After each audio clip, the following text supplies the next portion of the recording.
There's a grace when the heart is under fire, another way when the walls are closing in.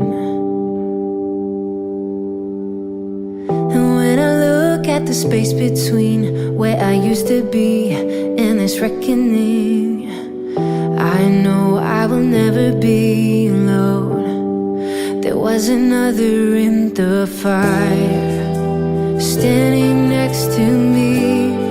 There was another in the waters, holding back the seas. And should I ever need remind? Welcome to The Reckoning. We are here today with a special guest, my friend and longtime knowing person who helped me a lot in my ministry of Upward Sports, Dr. Lashaunda Cunningham. Hello, Doctor. Good morning, Pastor Wayne. And we are so glad you're with us today. And we're here to discuss what wrecked you one day. And, you know, you just put out a book. And your book I got here with me is called From Tears and Pain to Forgiving, Healing, and Succeeding. And really, it's your life story, isn't it? It sure is. It sure is. So was that difficult to bear all like that and be that transparent with everybody? Yes. So I originally started writing it probably 3 years into my doctoral program. And then I just put it to the side, never picked it back up. And towards the completion of my doctoral program, I felt like the journey that I had been on, the path that I had been on throughout life, it was like God was telling me, finish it, completion, finish it. And it's been an eye-opener. I never thought that my story would help so many other people to be transparent about what they were going through. Right. And that's good stuff, because, you know, what we try to teach people is that your story makes a difference. Absolutely. And the big reason in that is because there's so many people that we don't know maybe going through similar situations. And I say that because, you know, I read the book, and when I got it, I mean, as soon as I saw you put it out, I was trying to get it. And I got mine, and I read it like in 2 days. And the only reason I did it in 2 days, and I told my wife this, is because I wanted it to last. And so, but what I really enjoyed about it was, you know, we were talking about this earlier, was there were parts of the book that I lived with you. We were going through parts of that together. And so with our kids in specifics, because, you know, our kids were from the same system of schooling. So it was just neat to see that. But what I really didn't know was, you know, from your early childhood. Yeah. And so, you know, in the book you talk about how you had to confide a lot and live with your grandmother, correct? That's correct. Now, is this grandmother the one that you do Jetty Roads for? Yes. Yeah. Yes. So tell us a little bit about your early childhood that's in the book in brief, you know, and how all that happened. Sure. So I grew up single parent household, grew Right. up with my mom. She struggled to work 2 jobs just to try to pay her bills, take care of myself and my sister.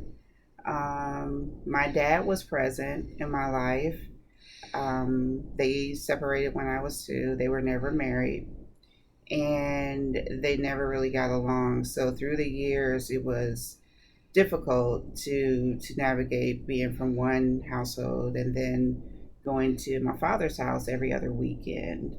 And so growing up very, very poor. I mean, we didn't have a lot of things. We didn't, you know, I didn't always have like the latest and greatest of clothing and shoes.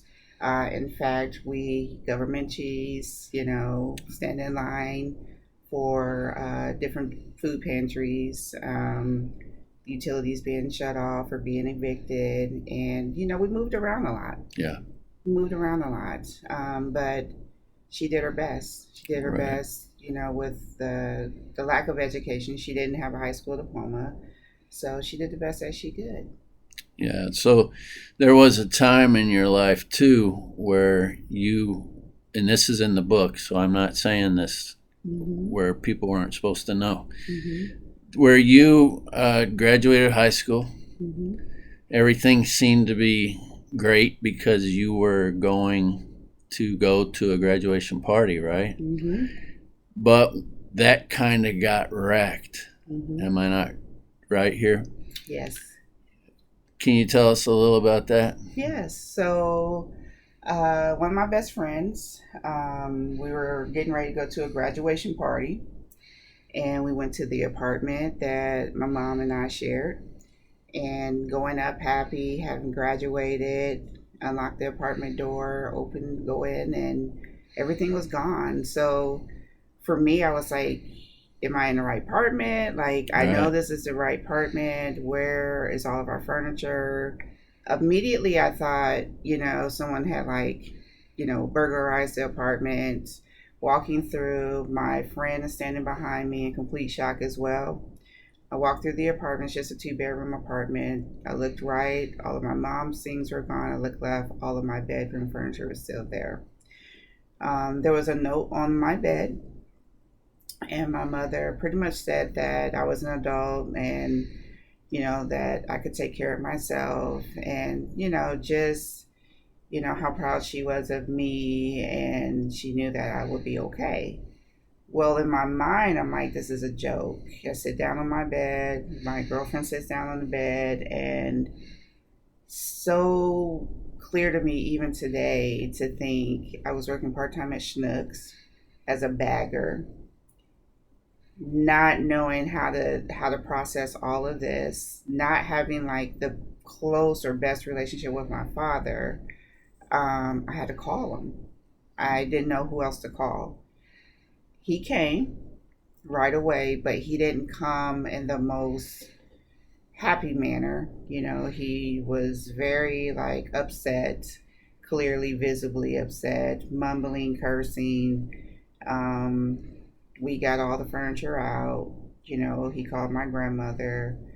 It was the first time in my life that I felt like either I was going to be homeless or I was going to be where I didn't want to be, like living with someone that I didn't want to be there because I wanted to be with my mom. Still had no idea where she had gone, where she moved to, or anything.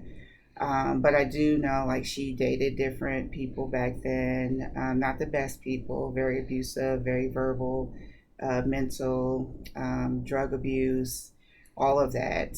And I witnessed a lot of that. But in my mind, I thought things had gotten better. Like she was trying to better her life and better her choices. How could this even be possible?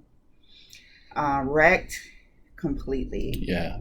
And not really sure where my life is going to go from that point forward. So I know, like for me, I have a specific day where I know God wrecked me. And it. Sorry. Okay. You got Kleenexes for you. For us. But yeah, I mean, I know that day. And I'm guessing this is probably a day that you don't forget. So, somewhere in that you ended up living with your grandmother, right? Yes. And so somewhere in that moment, where do you remember, can you speak of the time when God said, hey, I got you, and don't be afraid? I live kind of between my father and my grandmother during that time. And my grandmother owned and operated a daycare. So there were moments when I would stay with her, like I had to be in bed like by a certain time, or I had to be up and moving by the time the daycare opened. I had enrolled in Parkland, started classes at Parkland, but was struggling. And in my heart, I wanted to find my mom. I still didn't know where she was. I didn't know if she was still living in the area, if she had gone elsewhere out of state. Um, Trying to figure life out. Here I am at 18, Right. and I felt like the world was just tossed to me, and I didn't know what to do. My older sister was into drugs and fighting and, all sorts of things.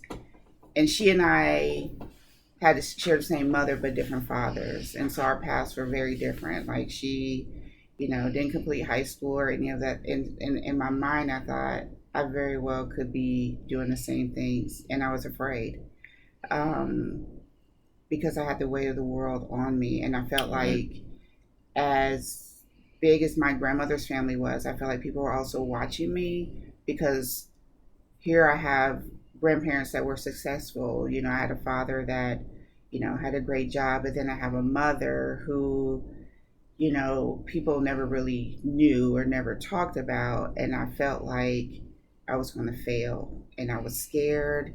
And I was very promiscuous because I was looking for love. Sure. I would go out, you know. I learned that if you go to Parkland, you go sit in what we called the pit back then, where people hung out and they didn't go to class. And then when financial aid packages came out, there was money, people would go shopping, and then they would just drop out of school. Flunked out my first semester at Parkland. And I just remember one day that my grandmother sat me down. It was always the kitchen table. We always sat at the kitchen table. We talked at the kitchen table. I would watch her work and handwrite grants for like her daycare program or like the teen center that her and some neighbors were, working on together. And I remember her like laying into me like, you're not going to be on the street. You're not going to be this person. You need to get it together. You need to stop, allowing this to like cause you pain. And what are you going to do about it? And really holding me accountable and really like speaking into me, even though like at 18, I'm like, wanted to get up and leave. But, if you get up and left while they were talking, that's disrespectful. Right. So like, really becoming very emotional.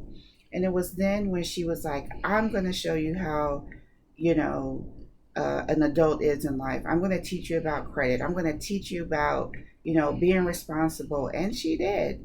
Like she put me on all of her credit cards as a whatever card holder Right. or whatever. Right.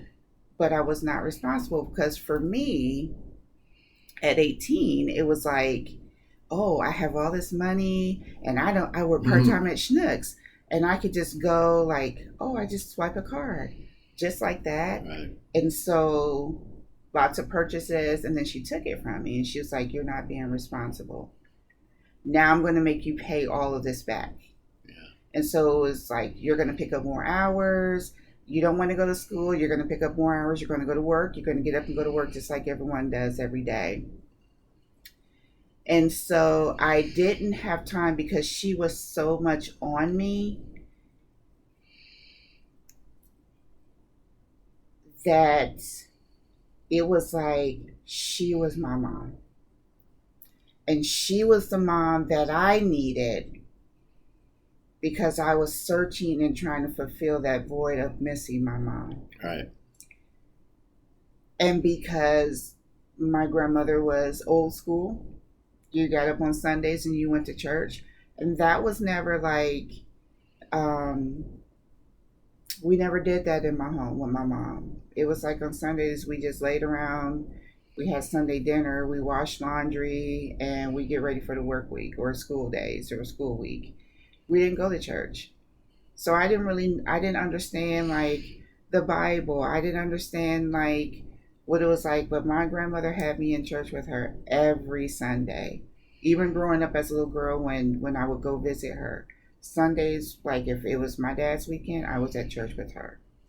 So um, it was at that point in my life that it started to become a turning point because things started clicking. We talked about friends and circles and trust, trusting people, and what do we do when things get hard? You get on your knees and pray and you talk to God. Well, I didn't know how. And watching her and listening to her was like, she means well, but we're at that age between 18 and I would say to 21, 22, and sometimes maybe mid 20s. We think we have it figured out. You're not going to tell me what to do. Yeah, I hear you, but it goes in one ear and out the other until you're in a situation. Right. And then you have to go back to them and you either have to ask them for help and eat humble pie. And it was very hard. And so I would get mad and I would get mad at her. And then I would go like days and not talk to her because I was in my feelings because she was trying to teach me something right. And when she died, I felt like the weight of the world was just on me again. I felt like I lost my mom. Yeah, all over. All over again. Mm. And it was very hard for me, and it's still hard for me sometimes because I look back over my life and I think about the people who were very influential in my life, who had a very, very much so impact in my life. And I knew that one day I needed to learn how to forgive my own mom. But losing someone else who was like a mom, I wasn't ready. Right. I wasn't ready. I didn't know how to initiate a conversation, even if I saw her. I didn't even know how to even talk about it. So I didn't. I internalized every feeling, every hurt, every pain. And I started dating, like being promiscuous, like dating, oh, you make me mad, you do something I didn't like, okay, I don't want to date you anymore. And then I would date someone else. And it got to the point where it was like, I'm not progressing.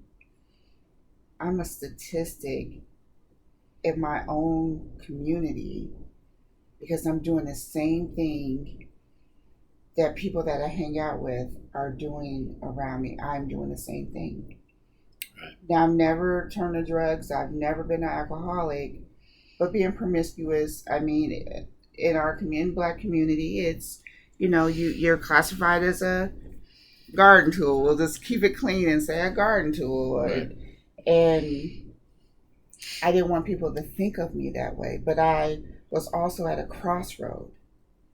And I didn't know which way to go. Either I was going to end up in the streets or I was going to end up on a path that prayerfully that I would be able to be a role model someday.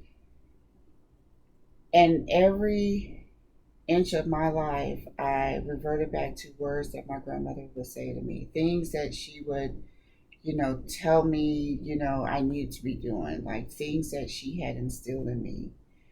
To the point where I was in a car wreck one night, going to a football game, coming from Rantoul with a cousin, flying down Cunningham. Took a shortcut through Crystal Lake Park. She was driving. We had the music turned up, and it was rain. It started to rain, and when she hit that corner, and we spin, and as the car was spinning, it was either we were going to Crystal Lake or we were going to hit somebody's house or the tree. And we hit the tree. Mm. And somehow my mother found out about this accident and came to the hospital. And she said, I had a dream. I saw lightning flashing. And I immediately knew something was wrong. Well, I didn't want to talk to her at the hospital because I thought, you left me. Right. And I'm mad as hell at you because I didn't know where you were. You didn't try to look for me, but somehow you were able to know what I was doing every step of the way of my life. But you never reached out to me. You never attempted to apologize. And I'm hurt. So I'm very angry in the hospital. And, she, ended up moving away. Thereafter, I ended up getting renting an apartment. She ended up moving away, got in a very domestic guy situation. A guy was getting ready to like literally kill her. She left, moved away. And so then I had no one. I didn't have my grandmother. I didn't have my mother. And I met my husband, now husband. We were dating at the time, but I didn't know how to love. Pastor Wayne, I didn't even know what that looked like. My grandfather was gone. My dad, I would see him every other weekend during that time, before I moved out. And I didn't really take the time to get to know my stepmother because I'm like, they have their own kids. She never really like got to know me like on the weekends when I was there. I didn't really connect with her. And just feeling I was wrecked. I was a wrecking mess. Mm-hmm. A wrecking mess, and just not even knowing what to do. And so she moved away, and it was like I didn't really care. But then I started meeting people, like on my job. I had changed jobs. I was working at Carl Arbors, and I've met like older nurses who became like mother figures. And like if I called into work, which was very rare, they would be like, I'm just calling to check on you. And I felt very connected to them. One was very spiritual, and she grabbed me in a residence room one day, and she said, "You're not going to be in these streets." And I'll never forget that in a residence bathroom, you are not going to be in these streets. And I kind of laughed it off like, okay. And she's like, listen to me. Grabbed me by my arm. She said, you listen to me. There is something in you. But you need to believe there is something in you yourself. And she hugged me. And it was a turning point because, do you know the last time someone like really hugged me? Yeah, sure. Like in a parental role, like hug. Right. I hadn't had that. I was so emotional. And she said, you're broken and you're hurt. And when I tell you, I cried. I cried throughout my shift. I cried on the way home. I cried the next day, trying to figure it out. And it was kind of like, Sean, you need to start going back to church. I don't know what it is. It was just like something was just, I didn't know what it felt like, or, much older now, I know when God is discerning something. Right. Then I didn't know. It's like, okay. And I started going to church, and I started going every Sunday, but I wasn't comfortable. And I don't know if it was a good fit for me, if I felt like I was in the right place at that time. And so I wasn't connecting. I wasn't learning. I felt like I was there because I knew I needed to be in a church just to know what church. And so, during that time in my life, it was like searching, trying to figure things out. So God put someone in your life to bring the awareness to you that you needed him. And you go to church and you're feeling this lack of connection, but what I really think was maybe God has got this sense of conviction on you. He's like, there's more for you. You've heard it. This woman tells you there's more in you. And so God is telling you there's more for you, and I've got it for you. And I want to give it to you. Mm-hmm. So there's a day you probably get that, right? Because you talk about forgiveness. Yeah. And what's really cool is, excuse me, I talk about this a lot. In Matthew 6:14 and 15, it talks about that if we forgive others, our Father in heaven will forgive us. But if we don't forgive others, our Father in heaven won't forgive us. And I'm sitting in my area where I do a lot of my quiet time. And I'm thinking, why is it that I have to, and the disciples are wondering, why do we have to forgive all the time? Mm-hmm. Why do we forgive all, Mm-hmm. because God says, or Jesus says, not 7 times, but 7 times 70, Yes. And the Lord hits me right there with, think how many times I forgive you. So you get to this awareness point somewhere because you've got all this pent up stuff about being alone that you got to forgive. Do you think when you finally get to the point of forgiveness that's when you learn to love? Because I know your husband. Mm-hmm. He's awesome. Thank you. And like I said earlier, he's a pup because his birthday's coming up, I guess. Mm-hmm. And he's just as compassionate as you are. Mm-hmm. So somewhere, shout out to Brian, somewhere do you believe that God got a hold of you and said, hey, when you forgive, that's when you'll really experience the love that I have for you, and you'll experience love for others. Do you believe that? I believe that. So when I met Brian, it was in 1998, and we met at the post office. And so we met in orientation, and I was like 24, 25. So right after Carl Alberts, I went to the post office. And in orientation, so to fast forward, like my mom and I were kind of talking, but not really. And so I see this guy like looking at me, watching me, and I was getting out of a bad relationship at that time, like trying to break it off and just be like alone for a moment, praying that I would do well in this job and make some decent money. And then there's Brian, and so like every time I would go out on break, he would go. Every time like I would get ready to go to lunch, he would always ask, where are you going? Can I take you to lunch? And I'd be like, no, kind of blowing him off. And so one day he invited me to come to Danville, hang out with him and some of his friends and family. And so I took my cousin with me. I took my cousin Nikki with me, and we drove over there. And I did. It wasn't really anything serious because I still hadn't broken it off with this other guy. But Brian showed me a good time. Like he was very much a gentleman. We pulled up. He walks up to the car. He opens the door. He invites us to go, grab Steak and Shake afterwards. He followed us. Like it wasn't like, come on and ride with me. Like he respected my space, and he respected me being with, someone else who had rode down there with me. And I kept saying, this is weird, Nikki. Like, I'm not used to anybody open the door for me. He paid for our food, and I was like not used to that. And so driving home, it was like telling this other person, like, it's over, I'm done. Like, I don't want to be with you, and him not understanding.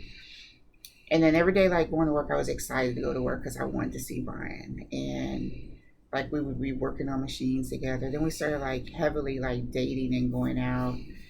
And then going around his family. So my mom's family is a very small knit family.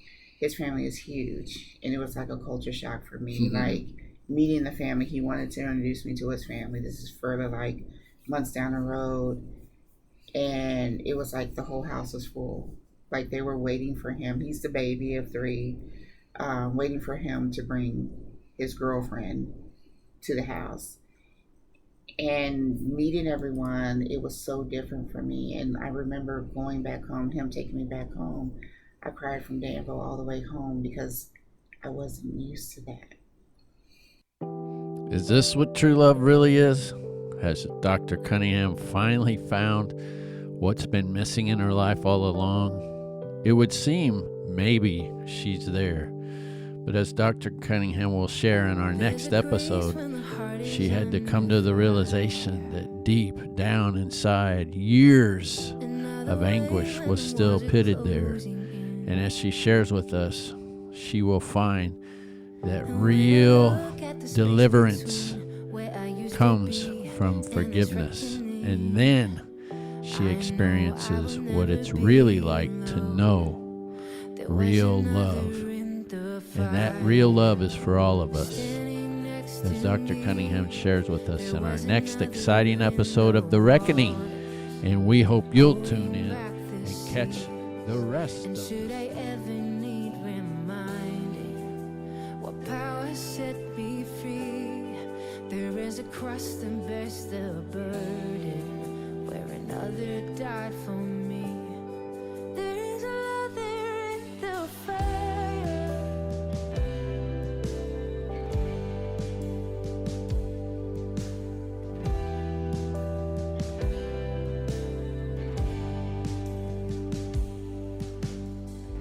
Oh, my dead left for dead beneath the water.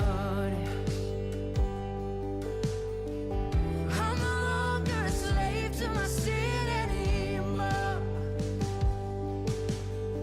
And should I fall in the space between what remains